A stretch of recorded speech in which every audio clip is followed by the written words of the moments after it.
अल्पभूधारक शेतकरी. कोरोना काळामध्ये हार्ड कॅशने घेतलेल्या ट्रॅक्टरवर महिंद्रा कोटक फायनान्सचं रिफायनान्स लोन केलं होतं. ते हप्ते भरण्यासाठी विमा कारखान्याला ऊस गेला म्हणून त्यांना थांबवलं होतं. पण विमा कारखान्यानं 6 महिने झाले ऊसाचं बिल दिलं नसल्यामुळं मी माझा ट्रॅक्टर त्या कोटक फायनान्सच्या रोजच्या तगाद्याला वैतागून विहिरीमध्ये ढकलून दिलेला आहे. एकतर पाऊस पाणी नाही, दुसरीकडे विमा कारखान्यानं माझा ऊस घेऊन 6 महिने झाले.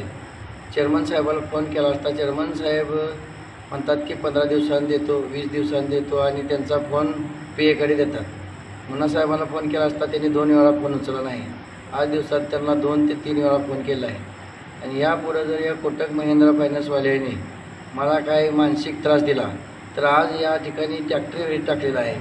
उद्या काय करू शकतो हे त्यांनाही पूर्ण माहिती आहे. यापुढील निर्णय हा या दोघांनी मिळून घ्यायचा आहे आणि याची सगळी जबाबदारी विमा कारखाना आणि कोटक महिंद्रा फायनान्स यांच्यावर राहील.